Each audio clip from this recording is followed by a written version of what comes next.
सोचती हूँ, मेरा हृदय आनंद से भर जाता है।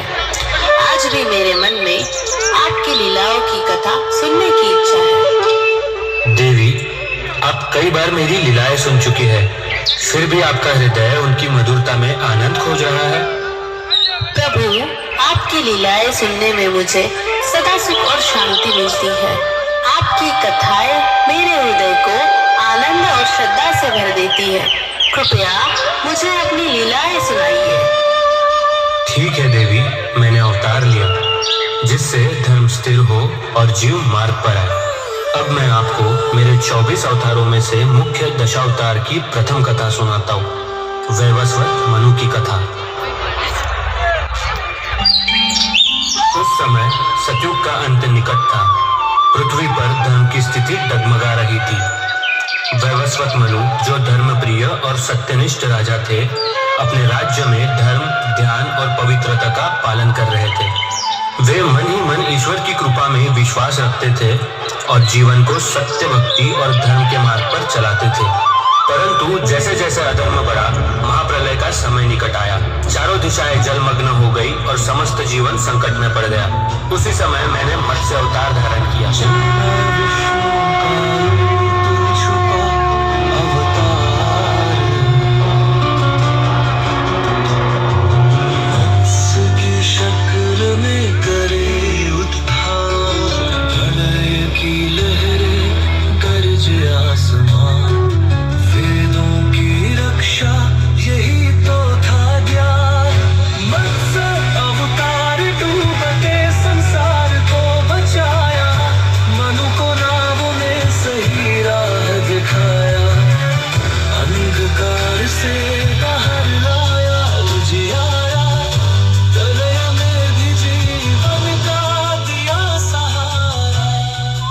मत्स्य का रूप लेकर प्रकट हुआ ताकि जीवन, धर्म और वेदों का संरक्षण हो सके एवं सृष्टि का पुनः निर्माण हो सके।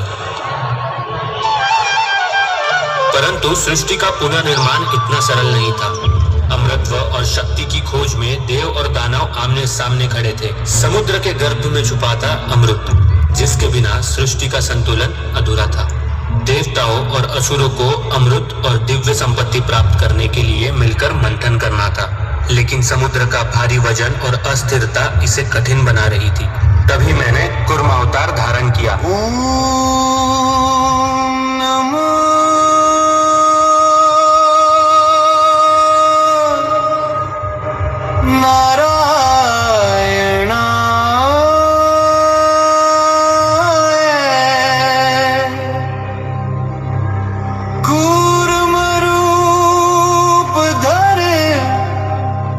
जग उद्धारा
कछुए के रूप में मेरी पीठ को मंथन का आधार बनाया गया, जिससे देवता और असुर समुद्र मंथन कर सके। इस अवतार का उद्देश्य था संपत्ति और अमृत का संरक्षण और सृष्टि के संतुलन को बनाए रखना। असुरों और देवताओं ने मिलकर मंथन शुरू किया। समुद्र के भारी प्रभाव और मंथन की लहरों को संभालना मेरे ऊपर था। मेरी पीठ से ही समुद्र मंथन हुआ और सभी बीज, रत्न और अमृत सुरक्षित प्राप्त हुए। समुद्र मंथन और कूर्म अवतार के पश्चात धर्म और अधर्म के संतुलन में फिर गड़बड़ी होने लगी। दो असुर भाई हिरण्याक्ष और हिरण्यकश्यप ब्रह्मदेव का वरदान पाकर अत्यंत शक्तिशाली हो गए। ब्रह्मदेवाय नमः। ओम ब्रह्मदेवाय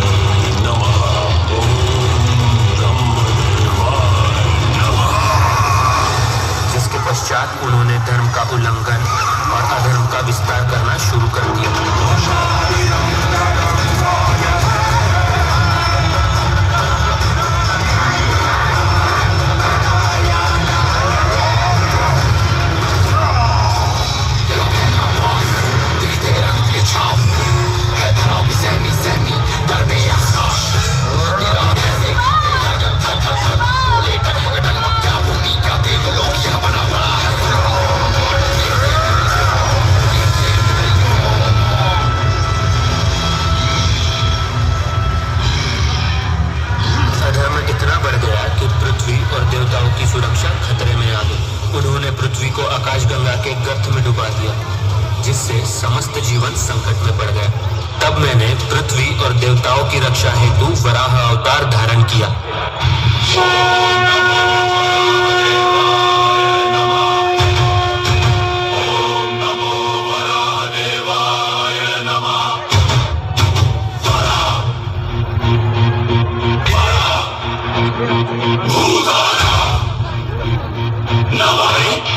यह अवश्य विष्णु ही होगा।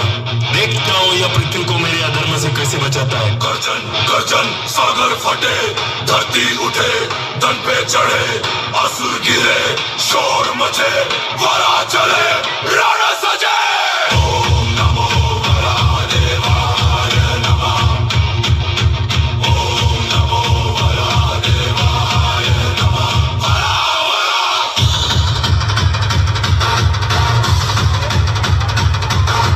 हिरण्याक्ष ने कई बार आक्रमण किया, पर मेरी शक्ति और दिव्यता से संतुलन बना रहा। हिरण्याक्ष टूट गिरे, अंधकार झूठ मिटाए, दम से ज्योति पट जले, विष्णु शक्ति उठ जले। ओम नमो वरादेवाय नमः। ओम नमो वरादेवाय नमः। हिरण्याक्ष का वध हुआ, अधर्म को नष्ट किया गया, पृथ्वी पुनः सुरक्षित हुई और धर्म की प्रतिष्ठा पुनः स्थापित हुई। परंतु हिरण्याक्ष का भाई दैत्यराज हिरण्यकश्यपु अहंकार में डूबकर स्वयं को ही भगवान मानने लगा। उसका पुत्र प्रहलाद विष्णु भक्ति में लीन था, जो उसे कतई स्वीकार नहीं था। जय नारायण स्वामी नारायण, जय नारायण, जय जय नारायण नारायण हरि हरि, जय नारायण नारायण हरि हरि, स्वामी नारायण नारायण हरि हरि, स्वामी नारायण नारायण हरि हरि, तेरी लीला सबसे न्यारी न्यारी हरि हरि, तेरी लीला सबसे न्यारी न्यारी हरि हरि, तेरी महिमा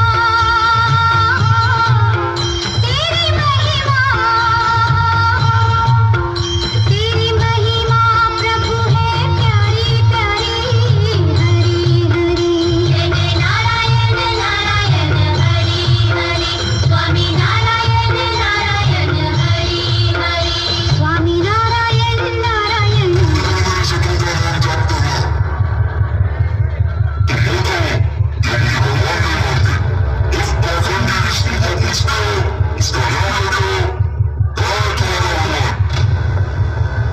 पिताश्री, श्री हरि विष्णु तो कण कण में व्याप्त है।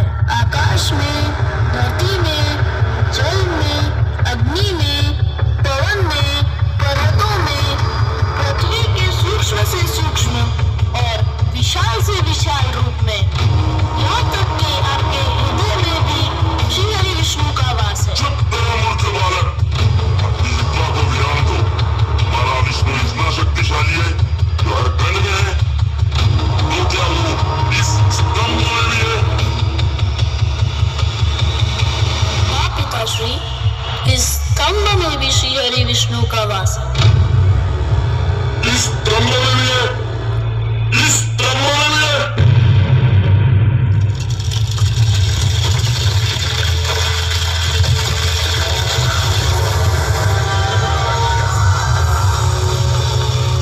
तुमने जो अपने अंत को पुकारा, तेरा नाश करने मैं आ गया।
प्रसन्न है तो कृपया कर अपना क्रोध शांत करें।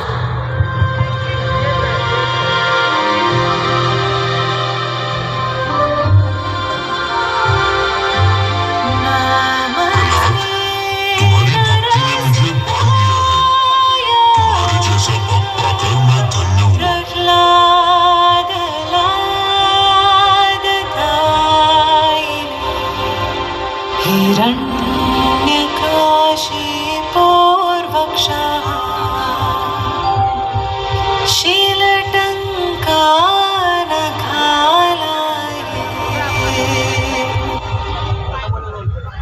नरसिंह अवतार के बाद भी संसार में शक्ति और अहंकार का संतुलन बिगड़ने लगा।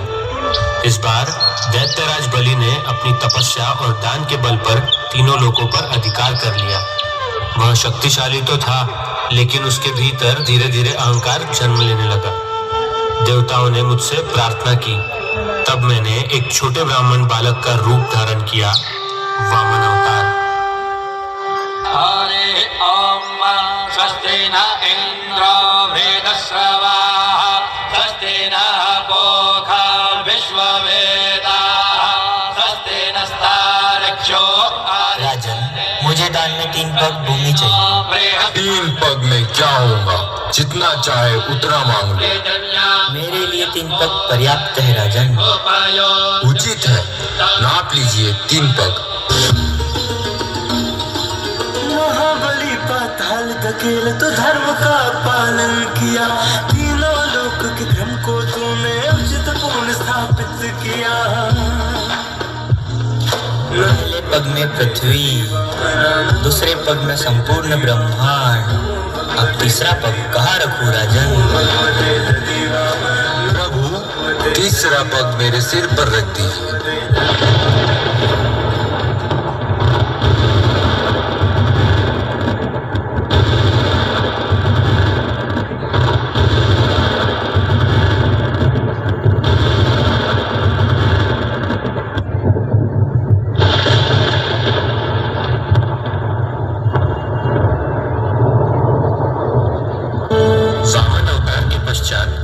दानव, दैत्य और राक्षस ही नहीं, मनुष्यों में भी दुष्टों की प्रवृत्ति आने लगी। राजा अपनी शक्तियों का दुरुपयोग करने लगे। तब मैंने अवतार लिया परशुराम का। अपने पिता की हत्या से आहत होकर परशुराम ने 21 बार शस्त्र उठाए और दुष्टों का संहार किया।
परशुराम के पश्चात सृष्टि को मर्यादा सिखाने के लिए मैंने अवतार लिया मर्यादा पुरुषोत्तम श्री राम का।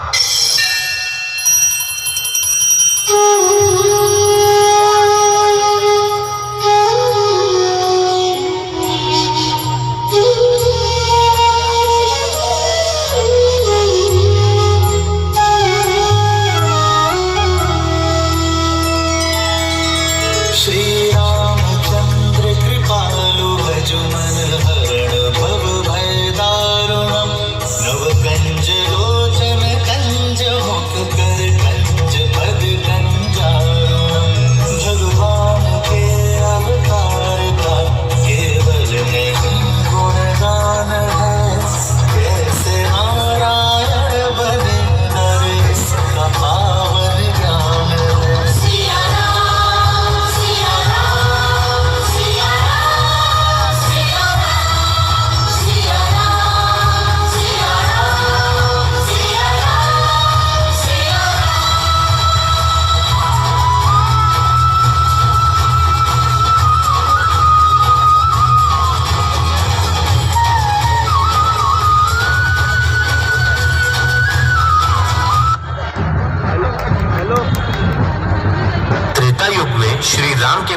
पश्चात मैंने द्वापर युग में अवतार लिया श्री कृष्ण और बलराम के रूप में।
धर्मस्य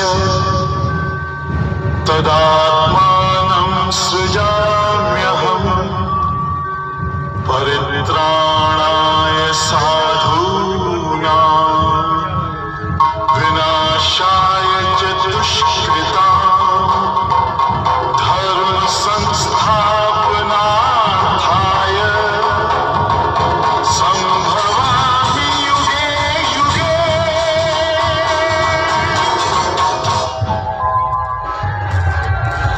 जब जब धर्म की हानि होती है और अधर्म की वृद्धि होती है, तब तब मैं अवतरित होता हूँ साधुजनों का उद्धार करने के लिए, पाप कर्म करने वालों का विनाश करने के लिए और धर्म की स्थापना करने के लिए मैं हर युग में प्रकट होता हूँ।